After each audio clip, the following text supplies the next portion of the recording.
एक चतुर पत्नी। यह एक नवविवाहित सुंदर पत्नी रानी की छोटी सी कहानी है। उसकी शादी एक मध्यम वर्ग के इंजीनियर से हुई थी जिसका नाम रवि था। शादी के कुछ महीने बाद रानी के पति रवि को बुरे दोस्तों की दोस्ती के कारण शराब पीने की लत लग जाती है और वह उसे प्रताड़ित करना शुरू कर देता है। रानी ने उस पर नियंत्रण पाने के लिए उसके साथ बिस्तर साझा करने को बंद कर देती है, लेकिन वह उसके बेडरूम ब्रह्मास्त्र के सामने नहीं झुकता। तब चतुर पत्नी रानी ने एक चाल चली और बहुत चतुराई से अपने पति की शराब की लत को मार दिया। उसकी चाल क्या थी, प्यार और रोमांस कैसे जागा, जानने के लिए पूरी कहानी को सुने और चैनल पर नए हैं तो सब्सक्राइब करें। तो बने रहिए लास्ट तक वीडियो में। बहुत ही रोमांचक कहानी है। जो कहानी शुरू होती है इस तरह से। पढ़ाई खत्म होते ही रानी का विवाह रवि नाम का एक इंजीनियर के साथ हुआ। रवि एक सरल, सज्जन और संभावित लड़का था, इसलिए उसकी वेतन कम होने के बावजूद भी उसे रानी से शादी करवाया गया। रानी को भी रवि के साथ शादी करना पसंद था। उनकी शादी के पहले 3 महीने तक उसके जीवन में कोई परेशानी नहीं थी, लेकिन अचानक रवि बदलने लगा। उसे रानी से बहुत प्यार था, लेकिन बुरे दोस्तों के सहवास के और दोस्त के कारण वह शराब और सिगरेट का दास बन गया था। पहले उसके सब व्यसन एक सीमा में था। रानी भी उसे मजबूरी से सहन कर रही थी। एक रात रवि ज़्यादा शराब पी के लटकते हुए देर रात तक घर आया और हाथ में आधा जला हुआ सिगरेट लेकर दरवाज़ा खटखटाने लगा। रानी उसका इंतज़ार करते करते थक चुकी थी, इसलिए दरवाज़ा खोलने में थोड़ी सी देर कर दी। सिर्फ इतनी सी बात के लिए रवि ने उस पर चिल्लाया। वह बिना कुछ बोले चुपचाप सो गई। रवि के शराब पीने से उसके वैवाहिक जीवन के किले में दरार पड़ने लगी थी और एक दिन रवि ने अच्छी तरह से शराब पी के जल्दी से घर लौट आया। रानी की सहनशीलता का बांध टूट चुका था। उसने रवि को अच्छी तरह से डांटा, लेकिन नशे की धूत में उसे उसकी बात नहीं सुनाई दी। लेकिन रानी ने रवि के ऊपर के गुस्से को खाने की थाली पर दिखाए और बेडरूम जाकर रोते हुए सो गए। रवि बेडरूम में जाकर उसे शांत करने के बजाय सेक्स के लिए मजबूर करने लगा। रानी ने रवि के साथ सहयोग नहीं की और बेडरूम छोड़कर हॉल में जाकर सो गई। लेकिन रानी के इस बेडरूम ब्रह्मास्त्र के सामने रवि नहीं झुका। वह अपने नशे को जारी रखा। वह रोज शराब के नशे में घर आता था, इसलिए रानी उसके साथ झगड़ा करती थी। उसे बिना शराब पिए घर आने को कहती थी, लेकिन रवि उसकी किसी भी बात की परवाह नहीं करता था। कुछ दिन ऐसे ही चलता रहा। रवि अपना शराब छोड़ने के लिए तैयार नहीं था।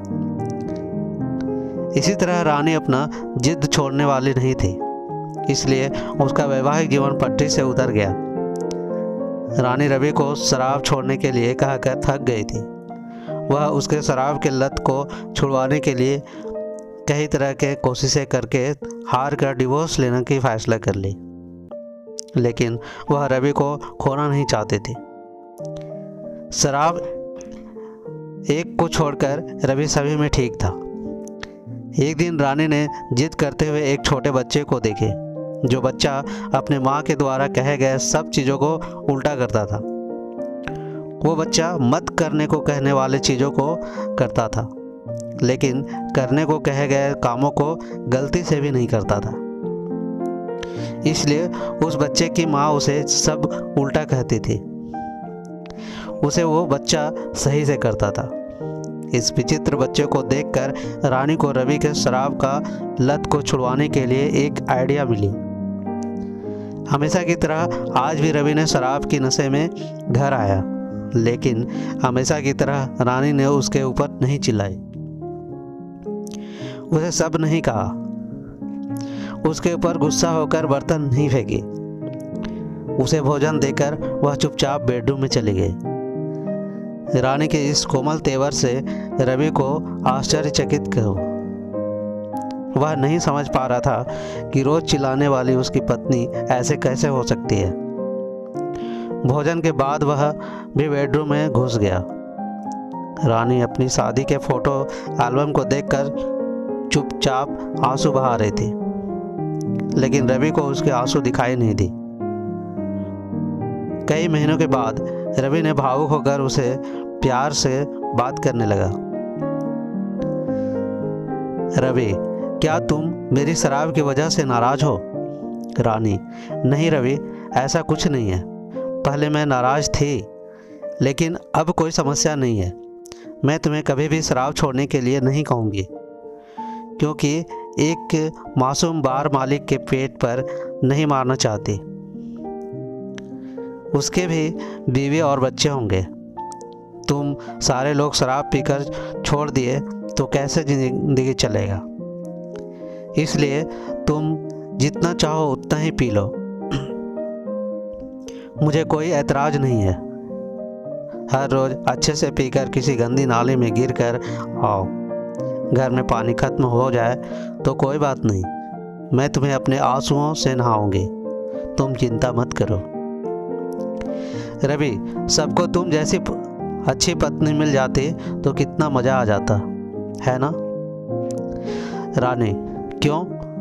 उन्हें भी मेरे जैसे अपने पतियों को आंसुओं में बन्हाना चाहिए। आपको कहकर डांटता फ़ायदा क्या है? तुम्हारे शराब के वजह बनने वाले पूर्व प्रेमिका मोहिनी जैसी पत्नी, गुमराह दोस्तों के साथ देकर हम खुद को सांत्वना देना चाहिए। इसके अलावा हम औरतें कर भी क्या सकते हैं?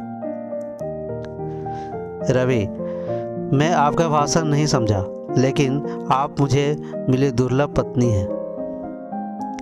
अगर अब मैं पीता हूँ तो कोई मुझे नाराज़गी नहीं है। आगे से तू मेरे साथ बिस्तर साझा करेगी।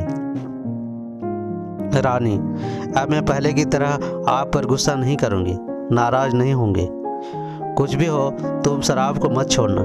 अगर तुम्हारी किडनी फेल हो जाती है तो भी कोई बात नहीं, मैं मेरे एक किडनी देकर आपको बचाऊंगी। आप ऐसे ही पीते रहे, चिंता मत करो। मुझे नींद आ रही है। Good night, bye. रवि को गुड नाइट कहने के बाद रानी गहरी नींद में चली गई, लेकिन वह ऐसे नाटक कर रही थी, वह जानबूझकर उसे इस सब बातों को कह रही थी। वह सब चीज़ों को उल्टा करने वाले बच्चे से यह ट्रिक समझकर उसे अपने पति पर प्रयोग की थी। वह बड़ी चतुराई से नाटक करके सो गई, लेकिन रवि को नींद नहीं आई। रवि के अजीब शब्दों ने उसके नशे को उतार दिए। रानी के शब्दों में आवाज़ में छुपी हुई दर्द उसके दिल को चुभने लगा। मंद रोशनी में रानी का चेहरा पूर्णिमा की चांद की तरह चमक रहा था, लेकिन उसके कोमल गालों पर आंसुओं के दाग देखकर रवि का मन खींचने लगा। रानी के अजीब शब्दों के निहितार्थ को उसने एक एक करके समझा। सुंदर सी पत्नी को छोड़कर शराब को क्यों छूना चाहिए? सुंदर सी पत्नी के साथ सुंदर रातों को गुजारने के बजाय शराब का सहवास करने से क्या जरूरत है? ऐसे सवाल उसे परेशान करने लगे। उसने पूरी रात सोचा। अंत में रवि को अपनी गलती का एहसास हुआ। अगले दिन रवि जल्दी से उठकर स्नान किया और कॉफ़ी बनाया। उसे लेकर बेडरूम में चला गया। रानी अभी भी सो रही थी। उसने उसे जगाया और उसे कॉफ़ी दिया। उसकी यह कॉफ़ी उसके मन में आश्चर्य के साथ साथ कुछ सवाल को भी जन्म दी। वह कॉफ़ी पीने के बाद रवि ने उसे गले लगाकर माफ़ी मांगा। सच में तू मुझे मिल गई है, अच्छी पत्नी हो। इसके ऐसे कहकर यह कसम खाई कि मैं आज के बाद कभी भी किसी के कारण शराब को नहीं छूऊंगा, सिर्फ अपनी पत्नी को छूऊंगा। रानी ने खुशी से उसे चूम लिया। चतुर पत्नी रानी ने बड़ी चतुराई से अपने पति की शराब की लत को छुड़वाया। खुशी में रानी ने उसे जोर से गले लगा ली। बहुत दिनों से गुस्से में रहने वाले पति पत्नी के बीच में सुबह सुबह नया प्रेम प्रणय शुरू हुआ। तो ये थी आज की कहानी। कैसे लगी अपने दोस्तों के साथ शेयर कीजिए और चैनल पर नए हैं तो सब्सक्राइब कीजिए। मिलते हैं एक ऐसे ही नई कहानी के साथ, तब तक के लिए धन्यवाद।